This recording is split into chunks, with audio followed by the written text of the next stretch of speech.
pumping of blood is the main action of heart. Heart pump करेगा और pump करके blood को vessels में फ्लो करवाएगा, ठीक है, आर्टरीज में फ्लो करवाता है, ठीक है। तो प्रेशर क्रिएट करना जिससे कि ब्लड सभी जगह तक पहुंच सके, सभी ऑर्गन्स को पहुंच सके ब्लड, इसके लिए हार्ट पंपिंग एक्शन करता है। लेकिन इस हार्ट की पंपिंग एक्शन कौन करवाता है? तो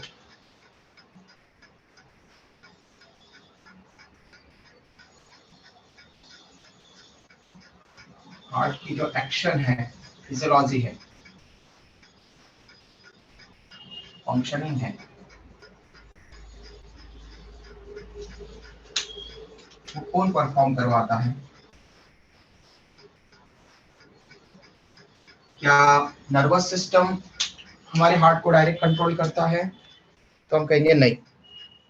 नर्वस कंट्रोल की ओनली एक vagus nerve, 10th cranial nerve, 10th number की क्रेनियल नर्व जिसको हम बोलते हैं वेगस नर्व, ये वेगस नर्व हार्ट बीट का रेगुलेशन करती है, हार्ट बीट को ये कम या ज्यादा कर सकती है, ओके, हार्ट बीट रेट को अफेक्ट कर सकती है, हार्ट बीट रेट, ओके, इसको अफेक्ट करेगी।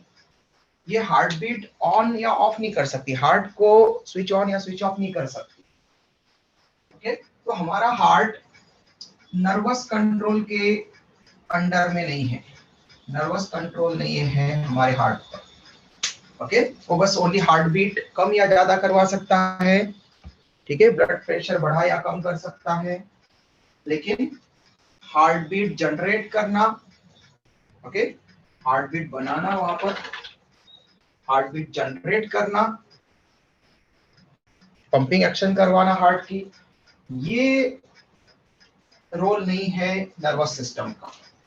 तो न्यूरोलॉजिकल कंट्रोल नहीं है हमारे हार्ट पर पूरी तरह से, ओके। तो न्यूरोजेनिक हार्ट नहीं है, न्यूरोजेनिक हार्ट मिलता है फ्रॉग में, ओके।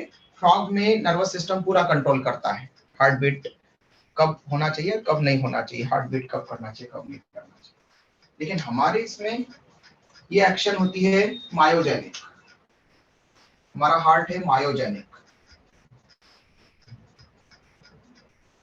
ओके, मायोजेनिक हार्ट है हमारा।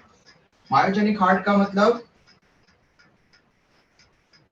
मायो, MYO, आपको बताया था बहुत बार जब, यस वेरी गुड, ये MYO मसल से रिलेट करता है, मतलब हमारा heart muscle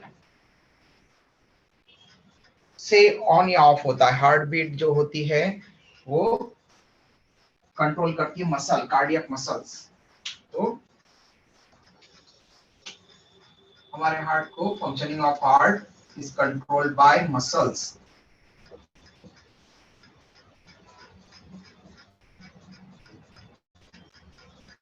is controlled by muscles in humans।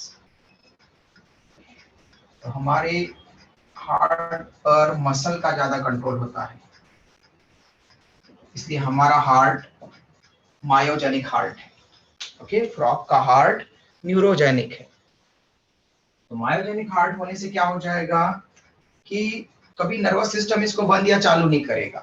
इसलिए क्या होता है कभी कभार कि किसी की अगर एक्सीडेंट में डेथ हो जाए, फिर भी उसका हार्ट फंक्शनिंग कर सकता है कुछ देर तक, ओके। अगर किसी का एक्सीडेंट में डेथ हो गई है, ओके, मतलब नेचुरल डेथ नहीं हुई है, एक्सीडेंट में डेथ हुई है उसकी, तो उस पर्सन का हार्ट अभी भी बीट करता रहेगा, क्योंकि नर्वस सिस्टम खत्म हो जाने पर हार्ट वहां पर रुकेगा नहीं, क्योंकि वो नर्वस कोऑर्डिनेशन नहीं है, वो थोड़ी देर तक पंपिंग करता रहेगा, ओके। तो उस हार्ट को निकाल करके, प्रॉपर इन्वायरमेंट में रख करके निकाल करके उसको जब तक वो फंक्शनिंग कर रहा है अभी तक बाहर, तब तक भी उसको किसी दूसरे पर्सन में, लिविंग पर्सन में जिसको कि हार्ट की कोई प्रॉब्लम है, उसको हार्ट डोनेट किया जा सकता है, हार्ट ट्रांसप्लांटेशन जिसको कहते हैं। तो ऐसा हार्ट ट्रांसप्लांटेशन करवाया जा सकता है। ओके, एक हेल्दी ह्यूमन बीइंग जिसका कोई एक्सीडेंट हो गया और फिर उसका हार्ट अच्छा है, हेल्दी है, और डेथ के बाद में भी फंक्शनिंग करता रहेगा कुछ देर तक, क्योंकि मायोजेनिक है, न्यूरोजेनिक नहीं है, तो पंपिंग एक्शन चल रही है, उसमें बीट कर रहा है वो हार्ट, और इस हार्ट बीटिंग करते हुए अब उसको निकाल करके दूसरे ह्यूमन बीइंग को दिया जा सकता है, डोनेट किया जा सकता है, उसको ऑपरेट करके ट्रांसप्लांटेशन किया जा सकता है। ओके, ये फायदा है एक मायोजेनिक हार्ट का। दूसरा फायदा है कि अचानक से नर्वस सिस्टम ब्लॉक होने पर, न्यूरॉन ट्रांसमीटर ब्लॉक हो जाने पर अचानक से हार्ट बंद नहीं होगा। ओके, हार्ट रेट इरेगुलर हो जाएगा, कम या ज्यादा हो जाएगा, लेकिन हार्ट बंद नहीं हो जाएगा, पंपिंग करना बंद नहीं करेगा। ओके, तो मायोजेनिक है तो कैसे मायोजेनिक हार्ट वहां पर वर्क करता है, क्या क्या वहां पर मसल्स हेल्प करती है।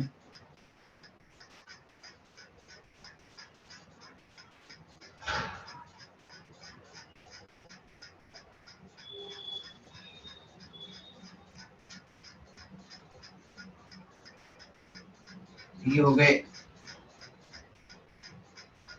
एट्रियम, राइट एट्रियम, ये हो गया लेफ्ट एट्रियम,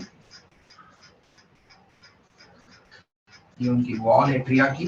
एट्रिया के कंपैरिजन में वेंट्रिकल की वॉल थोड़ी ज्यादा ठीक होती है, ये आपको बताया था। उसका रीजन यही है कि एट्रिया के कंपैरिजन में वेंट्रिकल को ज्यादा प्रेशर के साथ में ब्लड पंप करना पड़ता है। उसको पूरे ऑर्गन्स में, एट्रिया को बस केवल वेंट्रिकल तक ब्लड देना है, उनके ऊपर ज्यादा प्रेशर एक्सर्ट नहीं हो रहा है, लेकिन वेंट्रिकल्स को एवॉर्टा में और पल्मोनरी आर्क में ब्लड सप्लाई करना है, इसलिए उसको ज्यादा वहां पर ब्लड डोनेट करना पड़ेगा, वहां पर ज्यादा ब्लड प्रेशर के साथ में भेजना पड़ेगा, इसलिए इसके ऊपर ज्यादा प्रेशर आता है। ओके, तो एट्रिया के पास ज्यादा प्रेशर जनरेट होगा, सॉरी, एट्रिया के कंपैरिजन में वेंट्रिकल्स के पास ज्यादा प्रेशर जनरेट होगा।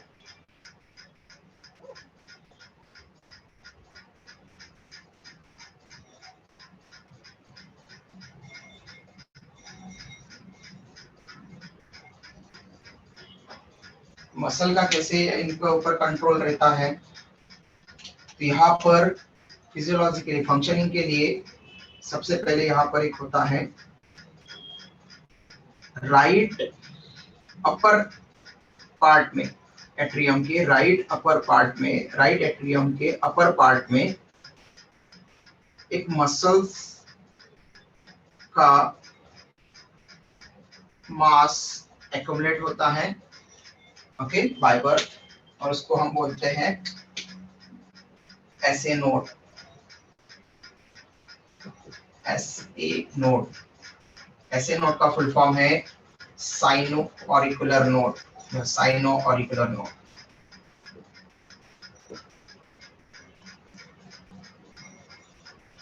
S A node, sino auricular node.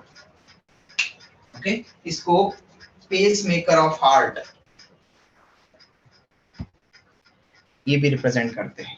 Okay, क्या कहा हमने,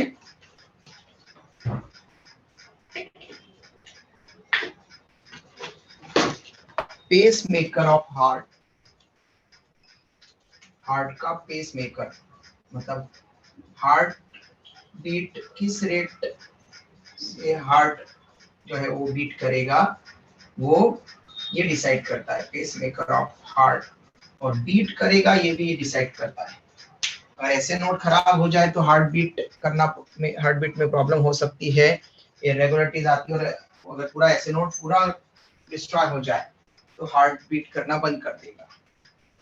ओके, इसलिए कुछ लोगों में जिनमें ऐसे नोड खराब हो जाता है या फिर डिस्ट्रॉय होने लगता है, जिसके कारण उनकी हार्ट बीट में प्रॉब्लम आने लगता है, तो उनको आर्टिफिशियल पेसमेकर लगाया जाता है। एक इलेक्ट्रोमैग्नेटिक फील्ड जनरेट करने वाली एक बैटरी लगाई जाती है, ओके, उसको हम बोलते हैं आर्टिफिशियल पेसमेकर, जो यूजुअली लेड वगैरह से वहां पर बनती है। तो उसको हमने बोला आर्टिफिशियल पेसमेकर, ओके। तो आर्टिफिशियल पेसमेकर वहां पर लगाया जाता है किसी पर्सन में अगर ऐसे नोट खराब हो गया तो ऐसे नोट कहां पर सिचुएटेड होता है? ऐसे नोट सिचुएटेड होता है लोकेटेड एट राइट एट्रियम के अपर पार्ट में, upper part of right atrium, right auricle के अपर पार्ट में प्रेजेंट होता है, ठीक है। तो राइट एट्रियम के राइट अपर पार्ट में,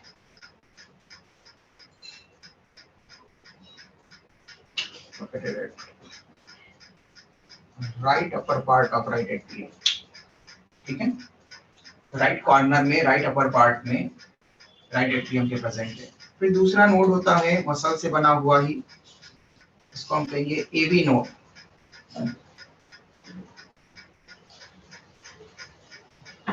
ये कहाँ बनाया बेटा मैंने? क्या पोजीशन बताओगे आप इसकी? एवी नोड की बताओ जल्दी।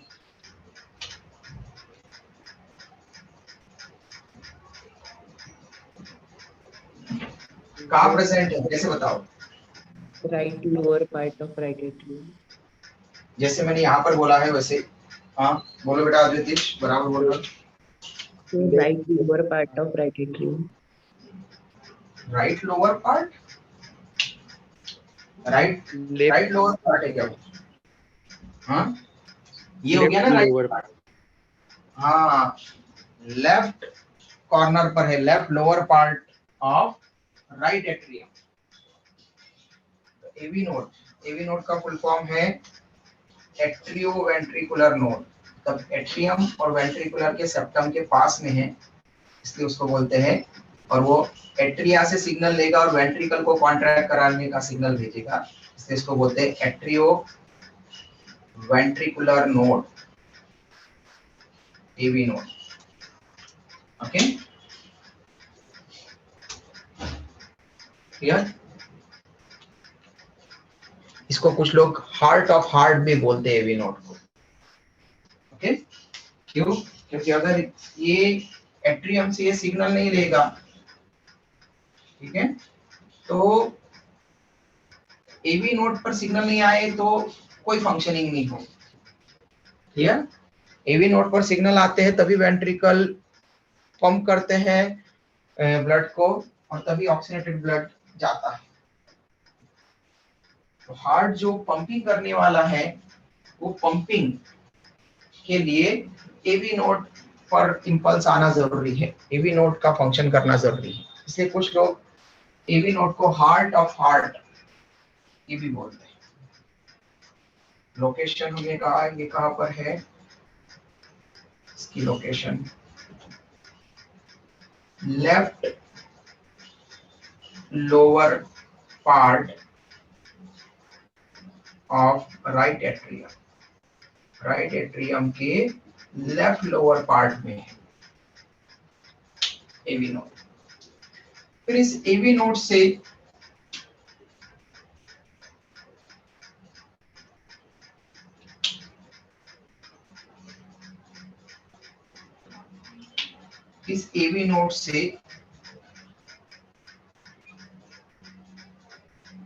बंडल ऑफ हील्स ये रिलीज होते हैं जो पूरी वेंट्रिकल की वॉल में जाते हैं,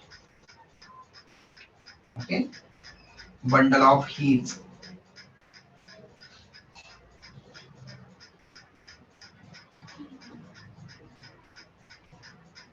बंडल ऑफ हील्स ये पूरे वेंट्रिकल की वॉल में जाते हैं और वहां से कुछ फाइब्रस स्ट्रक्चर निकलते हैं, फाइब्रस वहां पर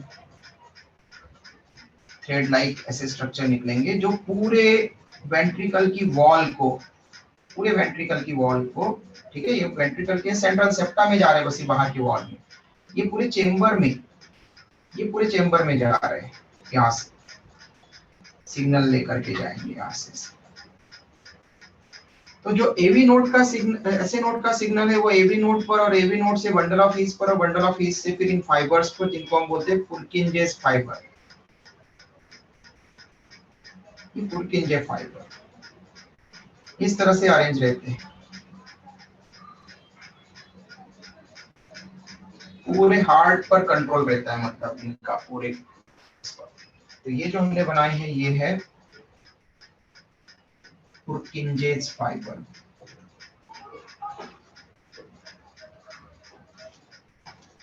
ओके, तो इस तरह से एक ह्यूमन हार्ट, यहाँ पर इसकी फिजियोलॉजी के लिए यहाँ पर कुछ ऐसे node and AV node and bundle of His and Purkinje fibre, ये कुछ स्ट्रक्चर्स प्रेजेंट होते हैं, जिसके कारण फिर हार्ट बीट क्रिएट होती है, लब डब साउंड क्रिएट होता है, हार्ट का साउंड बनेगा, कार्डियक साइकिल चलेगा, कार्डियक आउटपुट हमको देखने को मिलेगा।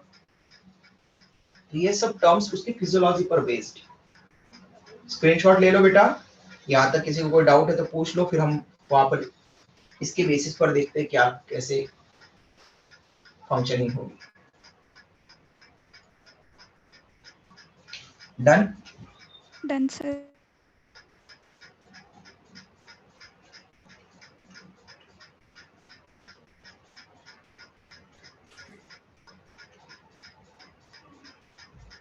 रामदास पेट ब्रांच से आवाज नहीं आई है।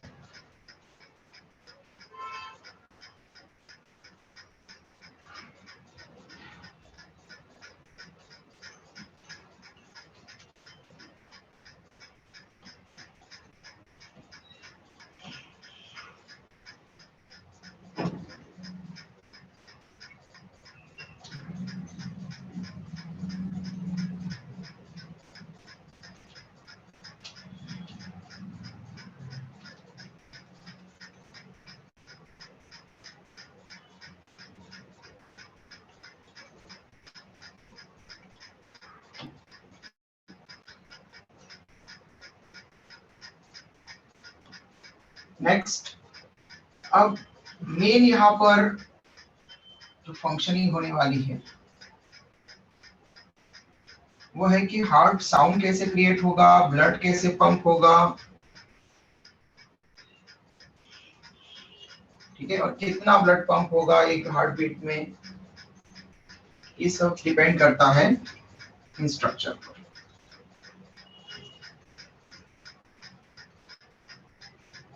तो जैसे ही ऐसे नोड से इंपल्स जनरेट होंगे। अब ऐसे नोड से इंपल्स कब जनरेट होते हैं?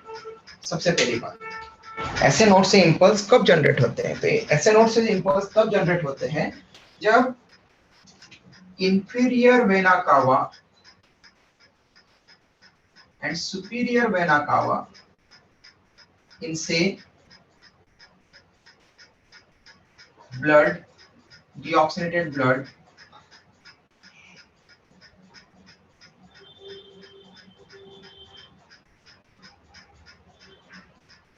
इनसे डीऑक्सीनेटेड ब्लड, CO2 वाला blood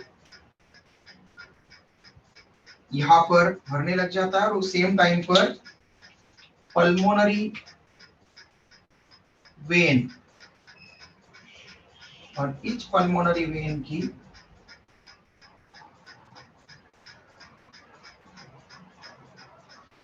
two openings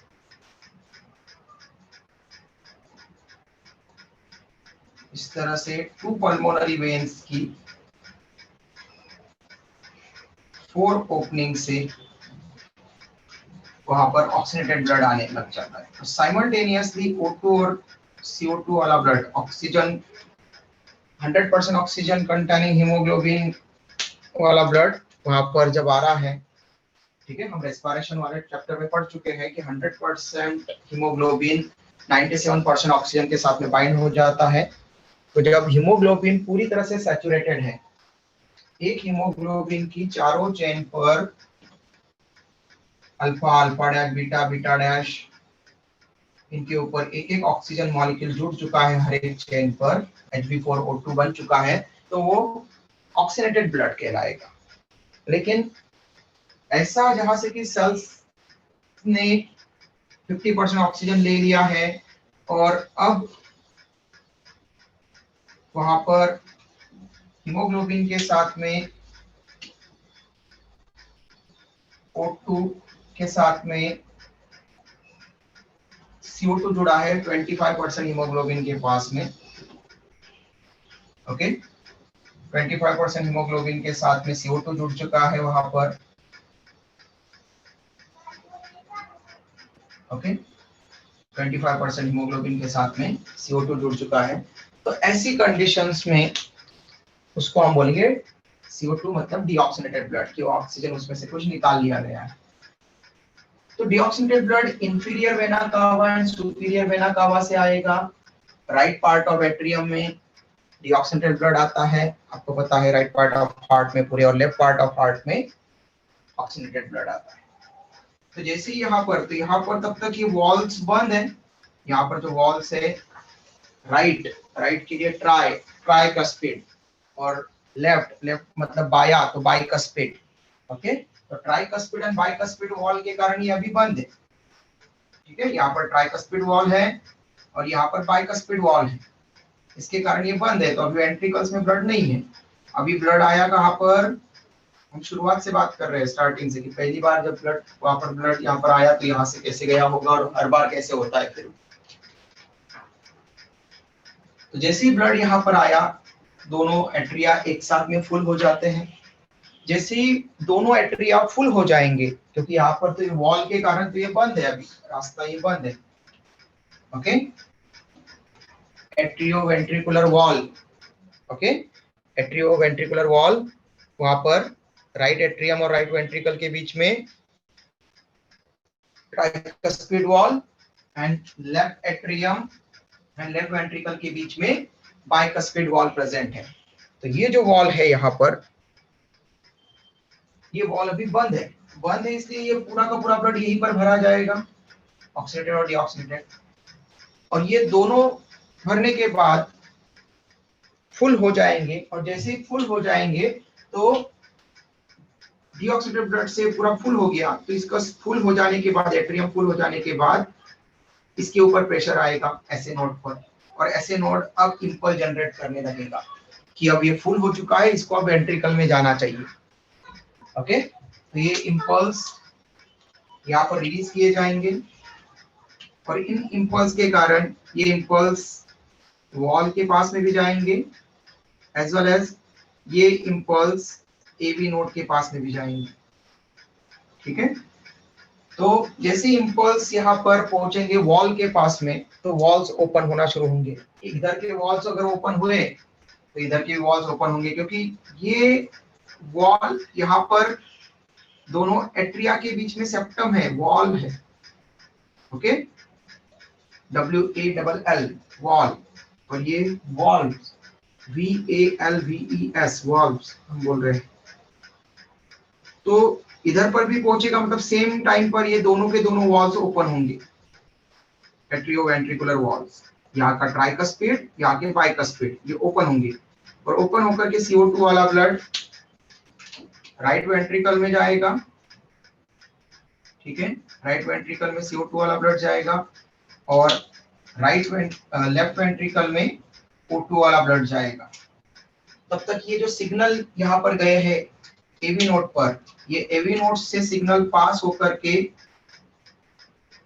bundle of his पर जाएंगे, और बंडल ऑफ हीस पर, पूरे बंडल ऑफ हीस पर जा रहे हैं, उसी टाइम पर ये सिग्नल पुरकिंजे फाइबर को भी पास हो रहे हैं।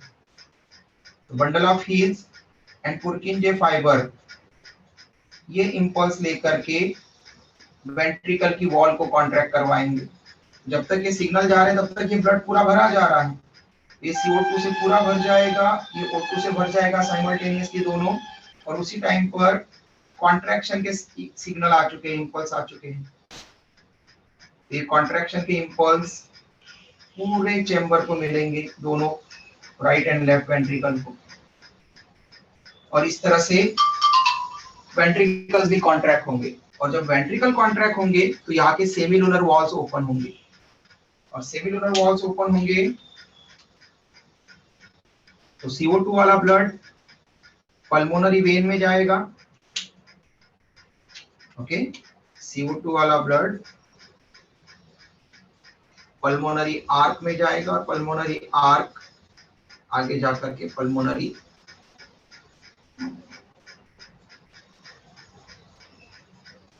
आर्टरीज में डिवाइड हो जाएगी, right pulmonary artery and left pulmonary artery. Okay, ये राइट और ये लेफ्ट पल्मोनरी आर्टरी हो जाएगी, और ये है पल्मोनरी आर्क। ठीक है, तो इसमें जा रहा है CO2 वाला ब्लड, डीऑक्सीनेटेड ब्लड, जो लंग्स को जाएगा, दोनों लंग्स को। Right pulmonary artery right lung को, left pulmonary artery left lung को CO2 वाला ब्लड, डीऑक्सीनेटेड ब्लड लेकर के जाएगी। वही जैसे ये यहाँ पर सेमिलुनर वॉल्स इसके बीच में भी है, और यहाँ पर है एवॉर्टा। एवॉर्टा से यहाँ पर 3 ब्रांचेस निकलने वाली हैं,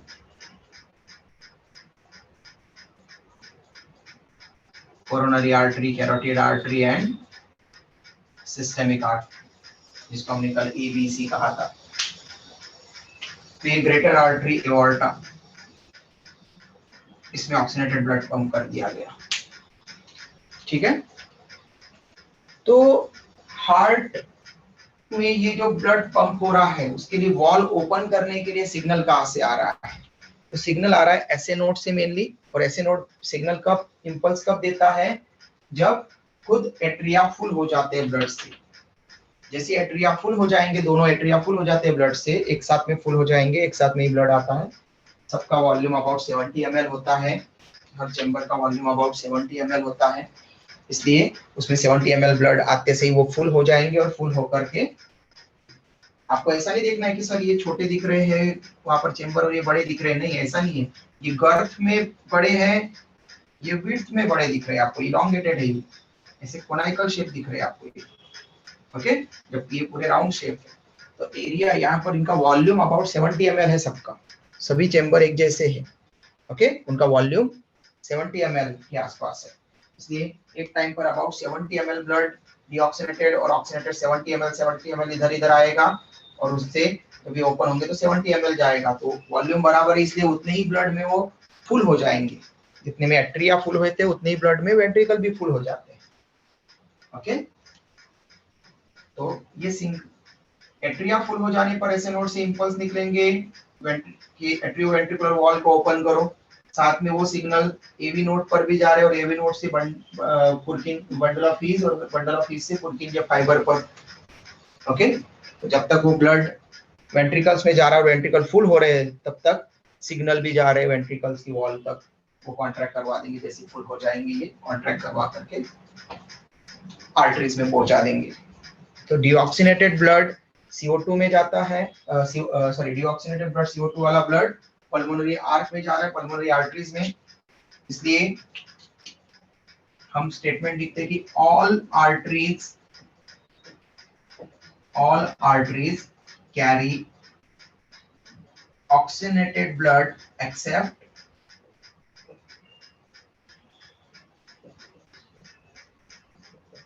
पल्मोनरी आर्टरीज, क्योंकि पल्मोनरी आर्टरीज में डीऑक्सीनेटेड ब्लड होता है। ओके, तो आर्टरीज का काम क्या है? हार्ट से ऑर्गन को ब्लड ले जाना। Okay, to transport blood from heart to organ, to carry blood from heart to organ, ये आर्टरी का काम है। तो those blood vessels which carry blood from heart to organs termed as arteries, ऐसा कहते हैं। फिर आर्टरीज में मोस्ट ऑफ द आर्टरीज में क्या मिल रहा है? Oxygenated blood, most of the arteries में ऑक्सीनेटेड ब्लड। लेकिन पल्मोनरी आर्टरी क्या ले जा रही है? कौन सा ब्लड ले जा रही है? ऑक्सीजन, 100% ऑक्सीजन है क्या उसमें? नहीं है, डीऑक्सीजनेटेड। ओके, उसमें CO2 भी है, गुड, तो CO2 भी है, तो CO2 वाला ब्लड लेकर के जा रही हूँ, तो डीऑक्सीनेटेड ब्लड पल्मोनरी आर्टरीज ले जा रही है। इसी तरह से आप यहाँ पर देखोगे ये है पल्मोनरी वेन्स, पल्मोनरी वेन्स है ये, एक राइट पल्मोनरी वेन, एक लेफ्ट पल्मोनरी वेन। तो पल्मोनरी वेन से तो हम लिखते हैं कि almost all veins carry deoxygenated blood, okay, वो डीऑक्सीनेटेड ब्लड कैरी करती है और हार्ट को ले जाती है, राइट पार्ट में डीऑक्सीनेटेड ब्लड। लेकिन इसमें भी एक्सेप्शन है, पल्मोनरी वेन्स, पल्मोनरी वेन क्या करती है,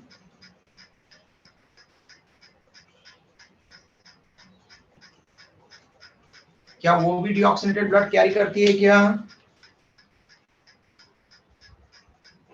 नहीं, ऑक्सीजनेटेड ब्लड लाती ऑक्सीनेटेड ब्लड कैरी करती है। तो याद रखना, बस पल्मोनरी टर्म आ जाए वहां पर आर्टरी और वेन के लिए तो थोड़ा सा आपको दिमाग की बत्ती जल जाना चाहिए कि बाकी जैसा आर्टरी काम करती है वैसा आर्टरी, पल्मोनरी आर्टरी उसका अपोजिट काम करेगी। Okay, pulmonary artery deoxygenated blood ले जाएगी लंग्स को, बाकी अदर ऑर्गन्स को ऑक्सीनेटेड ब्लड मिलता है, क्योंकि लंग्स ऑक्सीजन देने वाला है और CO2 लेकर के CO2 एक्सेल करने वाला है एनवायरनमेंट में, इसलिए लंग्स के पास में डीऑक्सीनेटेड ब्लड भेजा जाता है। और जो ऑक्सीजन हम लेते हैं तो ऑब्वियसली ऑक्सीजन उसके पास में अवेलेबल हो जाता है। इनहेल जब हम करते हैं, इंस्पायरेशन जब करते हैं, तो इनटेक ऑफ O2 होगा और O2 लंग्स के एल्वेलाई तक पहुंच जाएगा, लंग्स के चनेवरी सेल्स तक पहुंच गया, फिर वो जो एक्सेस वाला ऑक्सीजन है वो ब्लड में डाल देते हैं पल्मोनरी वेन में, पल्मोनरी कैपिलरी की हेल्प से, और पल्मोनरी वेन से वो फिर हार्ट के पास में आता है और फिर उस ऑक्सीजनेटेड ब्लड को फिर अदर ऑर्गन्स को दे दिया जाता है। तो जब ये opening and closing of valve चलता रहता है तब कुछ साउंड निकलते हैं, उसको हम बोलते हैं हार्ट साउंड,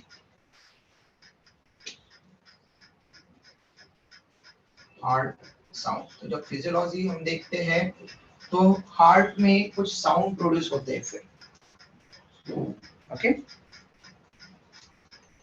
तो जब साउंड तब, अब देखो जैसे आपके पास में कोई, अगर आपके घर का दरवाजा आप जो है वो चालू या बंद करके देखना, ठीक है, तो जब आप जो घर का दरवाजा है वो चालू या बंद करोगे, जैसे मैंने ये किया, यहाँ पर इसको ओपन किया तो आवाज नहीं आएगी, लेकिन क्लोज किया तो आवाज आएगी, ओके।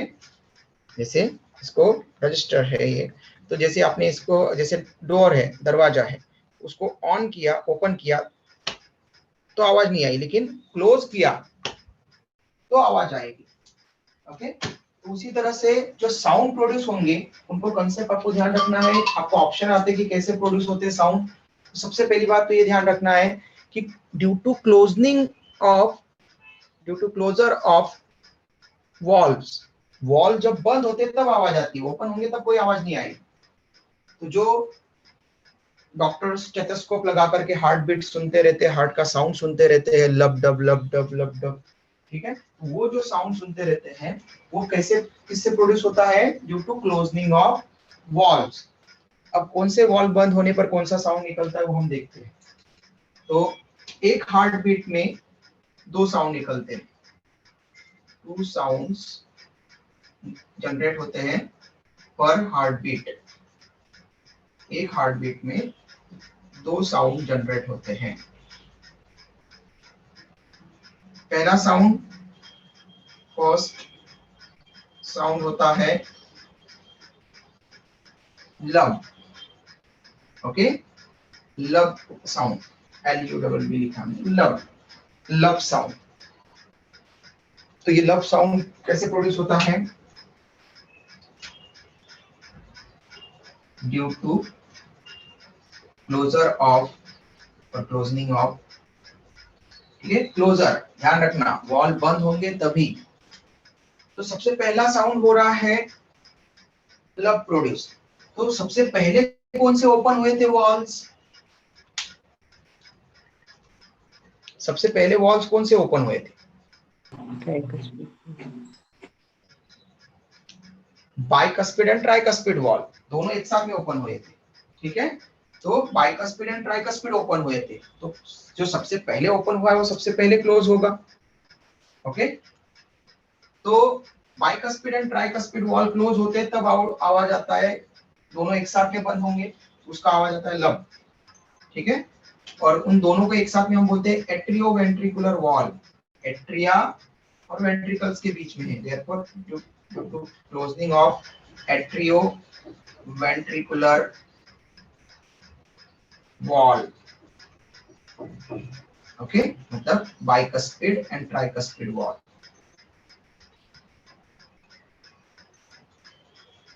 जो बाइकस्पिड एंड ट्राइकस्पिड वॉल्स बंद होते हैं तब पहला साउंड प्रोड्यूस होता है लब। ओके, फिर ये तो बंद हो गए, अब ब्लड इधर आया था, कॉन्ट्रैक्शन हुआ, और फिर कौन से वॉल ओपन होंगे पल्मोनरी आर्क और एओर्टा में ब्लड जाने के लिए? कौन से वॉल ओपन होंगे? Semilunar. Very good, semilunar valve. Okay, तो सेमिलुनर वॉल ओपन हुए थे सेकंड। फिर जैसे ही ब्लड इधर पंप कर दिया तो वापस ब्लड नहीं आना चाहिए, इसलिए वापस से वो बंद हो जाएंगे सेमिलुनर वॉल, और जब वो बंद होंगे तो फिर से आवाज आएगी। अब सेकंड साउंड प्रोड्यूस होगा,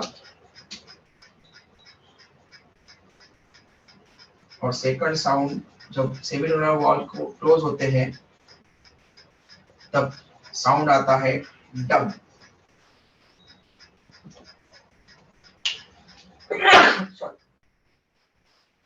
सेकंड साउंड आता है डब। कैसे आया?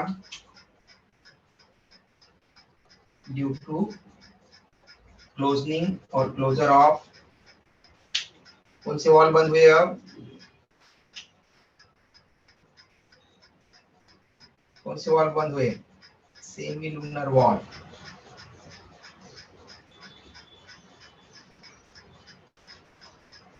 ओके, तो इस तरह से हार्ट साउंड प्रोड्यूस होते हैं, लब डब लब डब लब डब लब डब।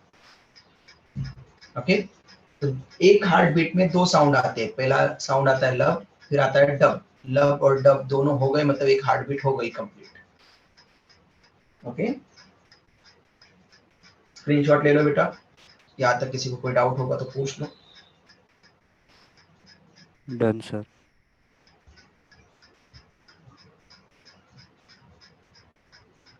Done, sir. तो एक हार्ट, यहाँ पर हार्ट एक मिनट में कितने ऐसे हार्ट बीट प्रोड्यूस करता है? लब डब लब डब लब डब की 75. कितनी? बराबर बोल रहे हो बेटा, बताओ कितनी? 72 times.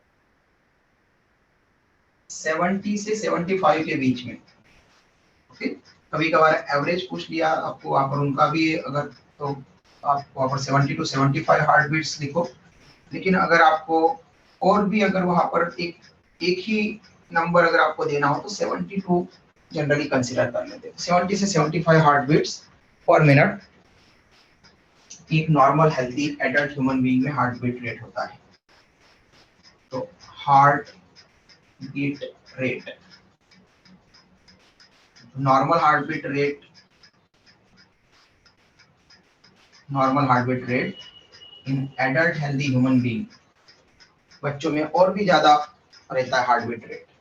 ओके, लेकिन हम यहाँ पर only normal heart beat rate in an adult healthy human being में देखते हैं, तो वो है 70 to 75 heart beats per minute. Okay, 70 to 75 heart beats per minute. Okay, इतनी हार्ट बीट्स एक मिनट में वहां पर होती है। तो ये जो साइक्लिक इवेंट चले, ऐसे नोड से सिग्नल एवी नोड पर गए, एवी नोड से बंडल ऑफ हीस पर गए, बंडल ऑफ हीस से पुरकेंजी फाइबर पर गए, इससे यहाँ पर ये पूरा वहाँ पर कॉन्ट्रैक्शन रिलैक्सेशन का प्रोसेस शुरू हो रहा है। ओके, तो जब एट्रिया जब कॉन्ट्रैक्ट होते हैं तो उसको हम बोलते हैं एट्रियल सिस्टोल। ओके, तो सिस्टोल मतलब कॉन्ट्रैक्शन।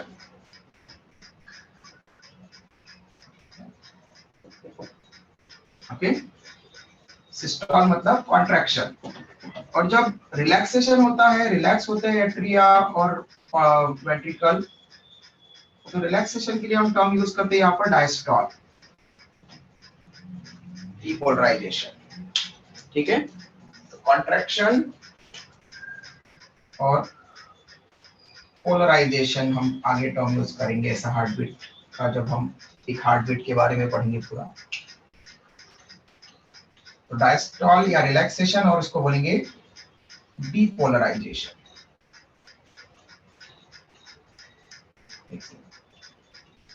पोलराइज मतलब रेस्ट, सॉरी, डीपोलराइजेशन। कॉन्ट्रैक्शन मतलब डीपोलराइजेशन एंड रिलैक्सेशन मतलब पोलराइजेशन और डीपोलराइजेशन। इस तरह की टर्म्स हम यूज करेंगे वहां। ओके, तो सिस्टोल, सिस्टोल मतलब कॉन्ट्रैक्शन होगा। ओके, तो जब भी एट्रियल कॉन्ट्रैक्शन या वेंट्रिकुलर कॉन्ट्रैक्शन को रिप्रेजेंट करना है तो हम बोलेंगे एट्रियल या वेंट्रिकुलर सिस्टोल। और जब एट्रियल रिलैक्सेशन, एट्रिया रिलैक्स हो रहे हैं या वेंट्रिकल से रिलैक्स हो रहे हैं, तब हम उसको बोलेंगे एट्रियल डायस्टोल और वेंट्रिकुलर डायस्टोल। एक्चुअल में देखा जाए तो एट्रिया कॉन्ट्रैक्ट और रिलैक्स वहां पर होने, जो कॉन्ट्रैक्शन है वो अलग अलग टाइम पर होता है, लेकिन रिलैक्सेशन एक ही टाइम में होता है, इसलिए उसको जायंट डायस्टोल बोलते हैं। ओके, एट्रिकुलर सिस्टोल, एट्रिकुलर सिस्टोल, एट्रिया एक साथ में कॉन्ट्रैक्ट होंगे दोनों, फिर उसके बाद में वेंट्रिकल्स कॉन्ट्रैक्ट होते हैं तो वेंट्रिकुलर सिस्टोल, दोनों वेंट्रिकल एक साथ में कॉन्ट्रैक्ट होंगे एट्रिया कॉन्ट्रैक्ट होने के बाद। लेकिन जब डायस्टोल चलता है, ओके, रिलैक्सेशन होने वाला है, तो रिलैक्सेशन के टाइम में दोनों का रिलैक्सेशन एक साथ में होता है। जब वेंट्रिकल रिलैक्स होना स्टार्ट होते हैं तब वो दोनों का टाइम पीरियड एक साथ में ओवरलैप करता है, इसलिए हम उसको बोलते हैं जॉइंट डायस्टोल। हार्ट बीट में हम उसको और फर्दर एक्सप्लेन करेंगे। जॉइंट डायस्टोल, जॉइंट डायस्टोल क्यों बोला गया है? क्योंकि एट्रिया रिलैक्स हो रहे हैं और एट्रिया पूरी तरह से रिलैक्स नहीं हुए हैं, तब तक वेंट्रिकल भी रिलैक्स होना शुरू कर देता है। ओके, तो दोनों की कुछ टाइम पीरियड दोनों का रिलैक्स होने का ओवरलैप करता है, एक साथ में दोनों रिलैक्स हो रहे हैं। ऐसा नहीं है कि पहले एट्रिया रिलैक्स हो गए फिर वेंट्रिकल। सिस्टोल में वो क्या हुआ था, पहले एट्रिया पूरी तरह से कॉन्ट्रैक्ट हो जाते हैं, फिर उसके बाद में वेंट्रिकल्स कॉन्ट्रैक्ट होते हैं। लेकिन यहाँ पर एट्रिया रिलैक्स होना शुरू होते हैं और एट्रिया भी रिलैक्स पूरी तरह से नहीं हुए हैं, तब तक वेंट्रिकल भी रिलैक्स होना शुरू कर देते हैं, इसलिए इसको बोलते हैं जॉइंट डायस्टोल। ये जो सिस्टोल और डायस्टोल चलता रहता है एक हार्ट बीट में, इसको बोलते हैं कार्डियक साइकिल। ये जो इवेंट चलते रहते हैं इनको बोलते हैं हम कार्डियक साइकिल। ये साइक्लिक इवेंट बार बार चलते रहेंगे। ओके, एट्रियोलर सिस्टोल, फिर वेंट्रिकुलर सिस्टोल, फिर जॉइंट डायस्टोल, फिर वापस से atrial systole, ventricular systole, joint diastole, ये चलता रहेगा। इसको बोलते हैं कार्डियक साइकिल। ओके, तो कार्डियक साइकिल का टाइम कितना है? तो एक हार्ट बीट का जितना टाइम, एक हार्ट बीट में जितना टाइम पीरियड लगेगा उतना एक कार्डियक साइकिल का टाइम, क्योंकि सिस्टोल डायस्टोल के बाद में ही वहां पर हार्ट बीट कंप्लीट होगी। तो कार्डियक साइकिल को हम रिप्रेजेंट कर सकते हैं कि एक हार्ट बीट रिप्रेजेंट करती है एक कार्डियक साइकिल। ठीक है, तो एक कार्डियक साइकिल में कितना टाइम पीरियड लगा, तो जितना एक हार्ट बीट टाइम लगाती है उतना। तो हमें पता है कि हार्ट रेट कितना है, 70 to 75 heart beats per minute. एक मिनट मतलब 60 सेकंड्स। 60 सेकंड्स में 72-75 हार्ट बीट्स हो जाती है। ओके, तो एक heart beat more than 1 second का टाइम पीरियड लेगी या लेस देन 1 सेकंड का बेटा? Less than 1 less than 1। 60 second में 75 हार्ट बीट हो जा रही है, ज्यादा हार्ट बीट हो रही है। ओके, इसलिए 1 सेकंड से भी कम, 0.8 सेकंड में 0.8 सेकंड मतलब 1 सेकंड से भी कम। ओके, 0.8 सेकंड में एक हार्ट बीट हो जाती है, इसलिए कार्डियक साइकिल का टाइम हो जाएगा 0.8 सेकंड। क्लियर है? इतना स्क्रीनशॉट ले लो।